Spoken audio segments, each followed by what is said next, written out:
Olá, meu amigo, minha amiga, sejam bem-vindos a mais um Portal do José e muito obrigado a todos vocês que têm divulgado nosso portal. Os nossos encontros aqui, os nossos vídeos, têm uma audiência média de mais de 120 mil visualizações.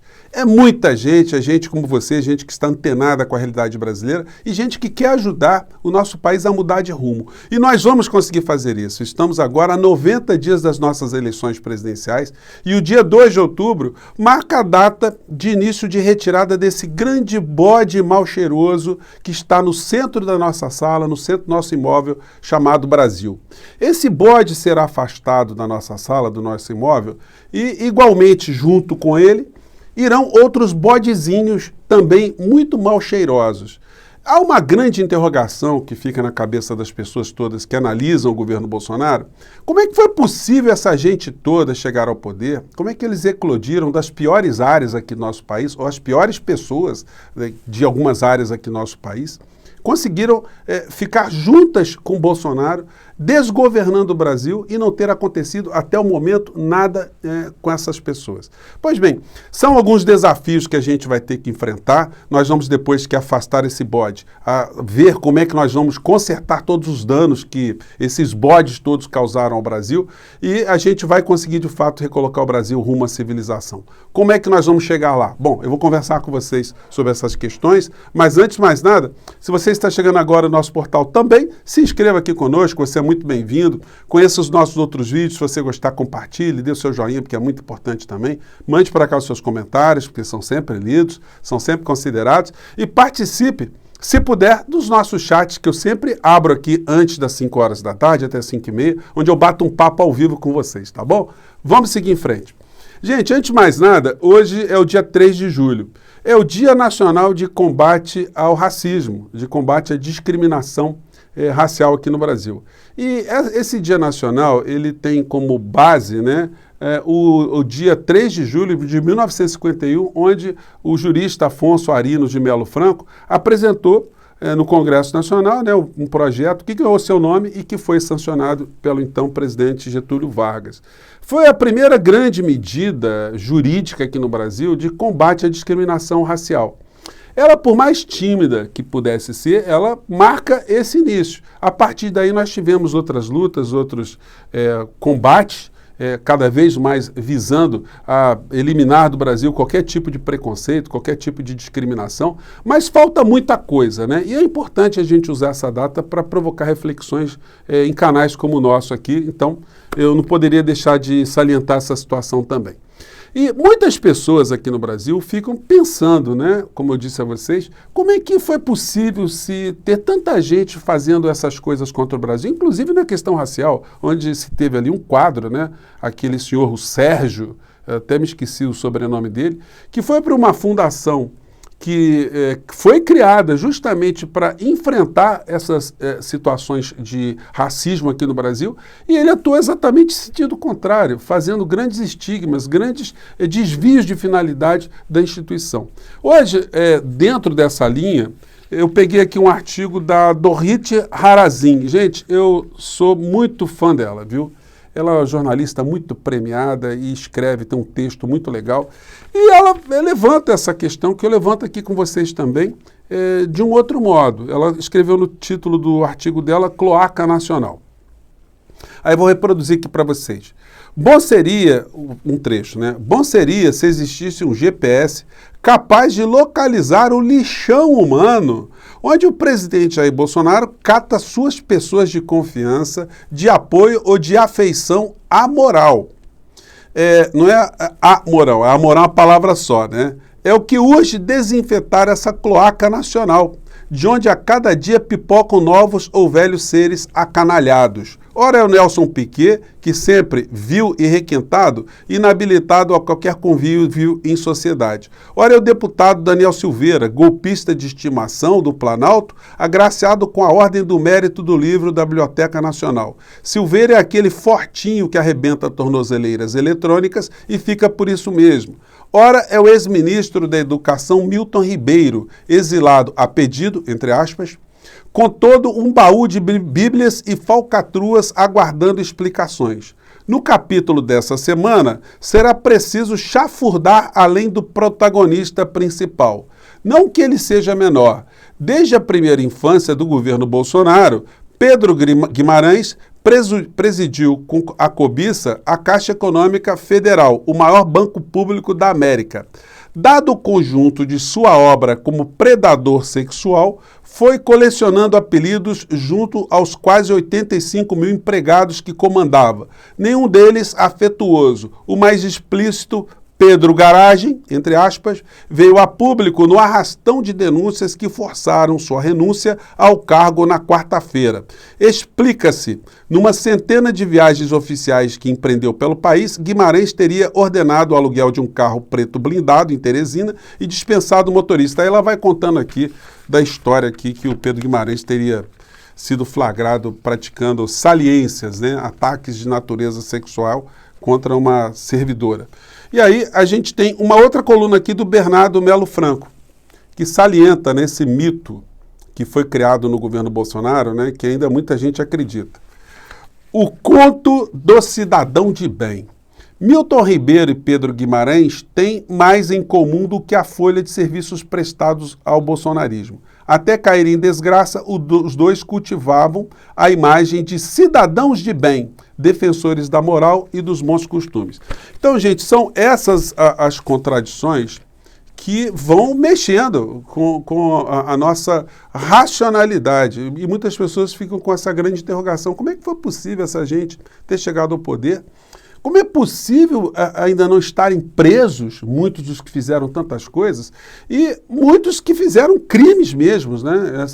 Contra a nação, contra a nossa república e contra a vida aqui no nosso país. Quando a gente passou pela CPI da pandemia aqui no Brasil, eclodiu pessoas da área da ciência, da área da medicina, da área da saúde, fazendo todo tipo de ataque à ciência, que a gente não conseguia compreender como é que essas pessoas estavam ali assessorando, estavam juntas com o presidente do nosso país, e isso provocou um desastre que só não foi muitas vezes maior, porque os governadores, os prefeitos e até os meios de comunicação, que eu critico sempre aqui, entraram numa defesa intransigente da ciência, da sanidade, do isolamento social, do cuidado de uns para com os outros, porque não fosse isso, a gente teria aqui um desastre de proporções absolutamente muito mais potencializados.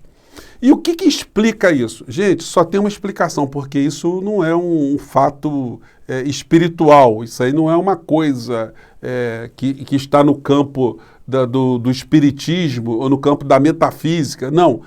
Existem interesses concretos no meio dessa história toda. Esses grupos todos que atacaram o Brasil, eles atacaram a nação, os seres humanos aqui no nosso país, a nossa sociedade, só foi possível que eles continuassem onde eles estão porque houve uma grande proteção. E essa proteção foi dada pelo aparelhamento de muitas instituições aqui no Brasil, acompliciados com os grandes veículos de comunicação que estavam, em última análise, sempre defendendo pautas econômicas, pautas de ativismo político e ativismo econômico. O que é isso? Eles sempre tentaram, ou sempre fizeram uma ação concreta de jogar para o povo brasileiro uma mentalidade que o Brasil precisava passar por uma série de reformas. Reformas essas conduzidas por essa gente que está na área econômica, que aí é bom a gente abrir um outro parênteses, né? Quantas figuras bizarras, além dessas que nós vimos aqui na coluna da Dorrit e do Pedro, do Bernardo, melhor dizendo, existe ainda e que estiveram coligados com o governo Bolsonaro. Não vamos esquecer da Flor de Lis, deputada, que não precisa dizer muito mais sobre ela, Roberto Jefferson, Zé Trovão, Sara Geromini, Alan dos Santos. Estou falando assim só para ilustrar alguns desses personagens. O sanfoneiro macabro junto com Paulo Guedes numa live de Bolsonaro, cantando ali Ave Maria. Paulo Guedes está no meio dessa gente toda. Vocês vejam só como é possível a desfaçatez, o mau caratismo. O que essas pessoas têm em comum? O que tem Paulo Guedes a ver com o pastor Valdomiro, só para citar o vendedor de feijão contra a pandemia, contra a Covid, o outro R.R. Soares, o bispo Malafaia, o bispo Edir Macedo. Como é que foi possível juntar tanta gente nesse caldeirão? Isso tudo, gente, eu volto a falar, porque na área econômica eles fizeram o serviço a favor dos grandes grupos econômicos e continuam a fazer. Isso explica porque Bolsonaro ainda está tendo alguma longevidade na mente, né, de muitas pessoas. Muitas pessoas acham, algumas entram até aqui no nosso portal e ficam rogando uma praga, né? Você vai chorar muito, Bolsonaro vai se reeleger, chora. Essas pessoas, elas parecem que vivem em outro planeta, né? O que melhorou na vida dessas pessoas? As pessoas estão sendo dilapidadas nas suas vidas, estão vendo o tecido social ficar esgarçado, cada vez mais as suas famílias ficarem empobrecidas e mesmo assim elas estão vítimas desse sequestro mental, dessa síndrome de Estocolmo. O que pode explicar? Muitas das vezes eu digo para vocês aqui, né? É falta de informação, é falta do engajamento dos grandes veículos em esclarecer aquilo que eu e você conseguimos perceber e que a gente fica indignado como é que as outras pessoas não percebem. Gente, elas não percebem porque elas não foram, desde o começo, informadas corretamente. Isso não foi de propósito, né? Isso quer dizer, isso foi de propósito, esse tipo de omissão. E a gente confirma tudo isso que eu estou dizendo para vocês em editoriais como esse aqui, ó, do grande jornalão aqui do Brasil, né? Que representa esses interesses todos que eu falo para vocês, que é a opinião do Globo. Então a gente vê aqui hoje, fechando aqui essa história toda, esse tipo aqui de opinião. Retrocesso social e econômico do país impõe reformas. Só a agenda capaz de reformular o Estado poderá recuperar recuo com indicadores socioeconômicos. Gente, o argumento é sempre esse. Sempre se usa o pobre, as desigualdades sociais, para cada vez mais se saquear o Estado. Esse sempre foi um propósito dos Marinhos, da família Marinho, uma das famílias mais ricas do Brasil e do mundo, e que sempre fizeram ativismo político, ativismo econômico, para deixar o Brasil exatamente no rumo que o Brasil está hoje.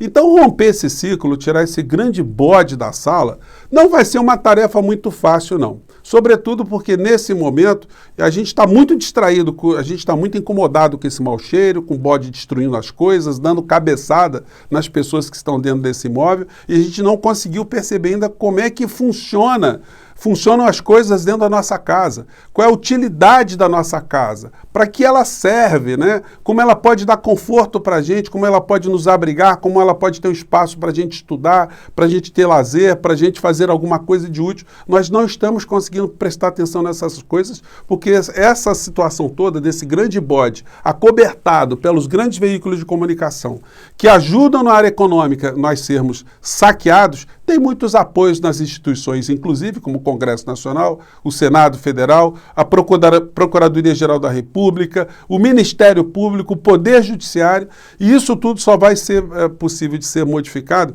com uma grande atuação de um estadista, de um novo presidente da República que consiga congregar a nação toda numa grande cruzada para que a gente consiga fazer uma grande faxina na nossa casa, para que a gente possa entender o que aconteceu e possa colocar o Brasil no outro rumo. E isso vai acontecer, gente, porque você e eu, nós sabemos, por mais manipulação, por mais catástrofes que estejam conspirando para que esse presidente da República consiga uma sobrevida, a maior parte do povo brasileiro já percebeu o que está acontecendo. E não será um programa social de última hora, que vai funcionar mais como um picolé, né, para as pessoas que serão beneficiadas, que ao chuparem o picolé só ficarão com o palito nas mãos, que surtirá um efeito absolutamente consolidador desses grandes bodes mal cheirosos e o bodão maior mal cheiroso no centro da nossa sala chamada Brasil.